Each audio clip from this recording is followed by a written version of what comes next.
Website Qualcomm yang beritanya menggemparkan dunia per-HP-an ini bakal kita bully dengan 3 HP lainnya yang punya chipset nggak kalah sakti. Kira-kira apakah Snapdragon 8 Gen 2 ini bisa membuli balik? Oh ya, sebelumnya bantu like video ini dulu ya. Thank you.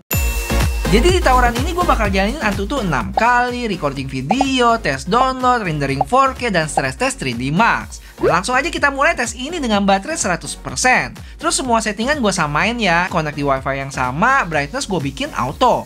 Untuk volume di sekitar 20-30%an. Software update-nya pun udah gue pastiin yang paling baru. Habis itu performance mode-nya aktif untuk trio Android ini.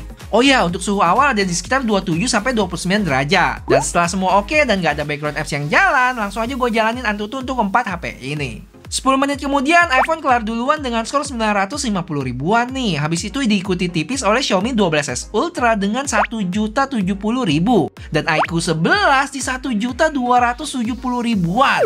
Gile, tinggi amat skornya. Terakhir Xiaomi 12T dengan skor 840 ribuan. Bang, kenapa Xiaomi 12T diikutin? Gak level A. Karena buat kalian yang udah nonton 2 video tawaran gua ini, stabilitas performance di Xiaomi 12T ini bagus banget. Makanya gue pengen tahu si chipset baru ini bisa lebih baik nggak, walaupun secara skor beda jauh. Untuk suhu mirip-mirip semua ya, ada di sekitar 30-an derajat. Tumben nih kompak. Oh ya, untuk baterai iPhone dan 12T masih perkasa dengan 100%, sedangkan iQOO berkurang 1% dan 12S Ultra 2%. Oke, buat menghemat waktu teman-teman, langsung aja gue sajin semua data dari tes 1 sampai 6 ini. Dan hasilnya, stabilisasi terbaik masih dipegang oleh Xiaomi 12T, yang kurang dari 1% loh. Habis itu iQOO yang termaksud luar biasa juga nih, di 3% aja. Terakhir diikuti iPhone dan Xiaomi 12S Ultra, yang termaksud oke juga kok, di sekitar 10%. Dan buat teman-teman yang lupa, gue jelasin cara hitungnya ya, yaitu selisih dari skor terbesar dan terkecil dibagi skor terbesar dan dikali 100 buat dapat persentasenya. Sekarang pertanyaannya, siapakah yang paling panas? Secara rata-rata Xiaomi 12S Ultra dengan 43,4 derajat ya, diikuti 12T dan iQOO di 42-an, dan terakhir iPhone cukup slow nih di 40-an aja. Untuk konsumsi baterai kita bagi 2 di sini nih. Si skor sejutaan berkurang 26% di iQOO dan 25% di 12S Ultra.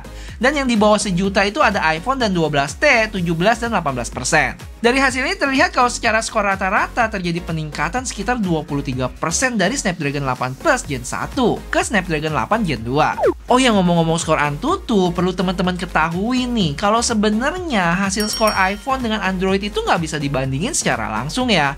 Karena disebutkan sendiri di websitenya nih, kalau bahasa pemrograman dan pengetesannya itu berbeda. Cuma ya walaupun gitu, paling nggak kita bisa lihat dan bandingin dari sisi stabilisasi, suhu, dan sisa baterai setelah jalanin 6 kali tes ini. Oh ya, dan karena kapasitas baterai tiap-tiap HP itu beda, biar lebih akurat, gue sertain juga konsumsi daya dalam mAh, yang terlihat iPhone paling dikit nih memakan daya.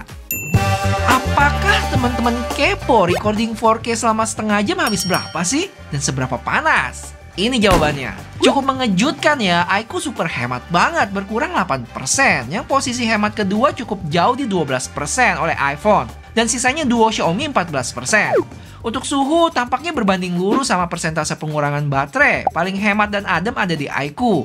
Paling panas dan memakan daya di Xiaomi. BTW buat Xiaomi 12T, informasi cukup penting nih. Kalau maksimal cuma bisa record 8 menit aja ya. Jadi saat menit ke-7 itu dia bakal hitung mundur dari 59 sampai akhirnya 0 dan stop recording. Tapi tenang, langsung gua jalanin lagi tiap kali stop. Lanjut streaming YouTube bisa dibilang lebih ringan dari recording tadi. Dalam setengah jam baterai cuma berkurang 3% di iQOO dan 12S Ultra, sedangkan iPhone 2% dan 12T bisa sampai 4% loh. Apakah artinya promotion di iPhone ini lebih sakti? Setelah itu juga ada LTPO 3.1 di iQOO dan LTPO 2.0 di Xiaomi 12S Ultra. Sedangkan Xiaomi 12T sayangnya belum ada teknologi serupa nih. Dari sisi suhu sama-sama aman. iQOO paling adem di 29 derajat, sisanya nggak beda jauh 30-31. Dan seperti biasa guys, walaupun video ngebully chipset ini nggak bakal seramai video-video lainnya, tapi paling nggak buat kalian yang suka boleh bantu like video ini ya. Thank you. Oke, ini nggak kalah seru, yaitu tes download dengan Google Drive yang gue ingetin lagi kalau keempat HP ini connect di wifi yang sama. Dan kalau kita lihat secara speed download, rata-rata untuk iQOO ini ada di sekitar 3-6 mega ya. Untuk 12S Ultra belasan sampai 20-an megabyte. Sedangkan iPhone sayangnya nggak ketahuan nih. Dan terakhir Xiaomi 12T mirip-mirip sama iQOO di 3-6 megabyte per second. Bang, nggak adil tuh. Kenapa downloadnya nggak sendiri-sendiri aja? Justru kondisi ini lebih real sih kalau gue bilang. Dimana satu WiFi dipakai rame-rame. Dan setelah Xiaomi 12S Ultra kelar dan disusul iPhone, peningkatan speednya juga nggak terlalu signifikan kok. Masih di bawah 10 megabyte per detik. Dan saat iQOO tinggal sendiri pun, kenaikan speednya juga nggak sampai yang kayak Xiaomi 12S Ultra bisa sampai 20-an MB. Asumsi gua emang rata-rata speednya nggak terlalu jauh dari sana sih untuk tiap-tiap HP ini. Oke, jadi gua recap lagi ya hasilnya. Untuk file sekitar 3,5 GB, Xiaomi 12S Ultra bisa kelar duluan selama 3 menit 9 detik. Habis itu iPhone 16 detik setelahnya. Dan sekitar 5 menit kemudian Xiaomi 12T. Dan terakhir iQOO 11 itu total 10 menit 16 detik. Setelah di-download filenya, sekarang saatnya kita edit pakai KineMaster. Untuk editingnya gue cuma kasih scaling dikit sama satu filter ya. Terus ekspor dalam 4K dengan bitrate yang gue samain di sekitar 50 Mbps. Yang menghasilkan file output itu sekitar 4 gigaan.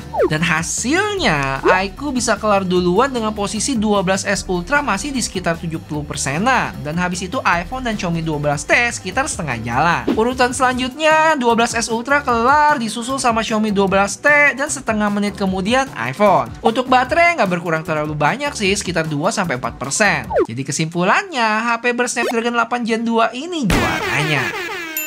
Dan ini dia tes terakhir dan pamungkas kita, 3D Max Stress Test selama 20 menit. Hasilnya untuk skor tertinggi tidak lain dan tidak bukan adalah iQOO dengan 3.700-an. Wah, gile ya.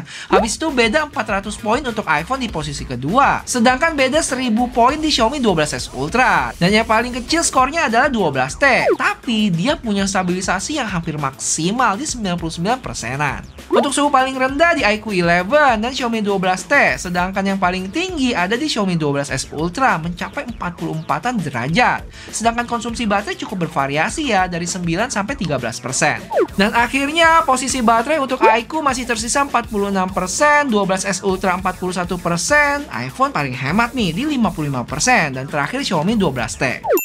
Nah, langsung aja kita jawab pertanyaan dari judul video ini. Apakah Snapdragon 8 Gen 2 bisa dibully? Dari sisi power, nggak ada lawan. Dari skor Antutu aja terlihat lebih baik 23% dibanding pendahulunya Snapdragon 8 Plus Gen 1. Untuk rendering video pun terpaut hampir 1,5 menit ya dari Xiaomi 12S Ultra. Sedangkan 3D Max-nya punya skor yang lebih tinggi lagi dibanding 12S Ultra dan iPhone. Jadi emang nggak usah diragukan lagi. Gimana dengan stabilisasinya? Terbaik kedua dengan penurunan 3% ya setelah Xiaomi 12T yang penurunannya minim banget di bawah 1% untuk tes Antutu barusan. Terus dari sisi baterai harus diakui kalau iPhone dengan kapasitas paling kecil di sini bisa punya sisa baterai yang paling banyak, yaitu 55%. Emang kapasitas baterai bukan jaminan juga ya, tapi banyak hal di belakang itu. Salah satunya efisiensi perangkat lunaknya atau software. Untuk suhu bisa gue bilang lebih baik di iQOO nih dibanding sama Xiaomi 12S Ultra dalam hal pengetesan performance, yaitu di Antutu dan 3D Max. Terakhir harus selalu diingat kalau yang menentukan kinerja dari suatu HP itu nggak cuma chipsetnya aja ya, tapi didukung sama cooling system suatu HP, bentuk, material, dan racikan softwarenya. Cuma paling enggak, video ini bisa kasih gambaran Snapdragon 8 Gen 2 yang dipakai iQOO 11 ini. Dan overall, impresi gue cukup positif kok. Dan nggak sabar pengen lihat HP-HP lain dengan Snapdragon 8 Gen 2-nya. Makasih buat yang udah nonton dan support channel ini ya. Serius, makasih banget. Sampai ketemu di video selanjutnya. Bye-bye!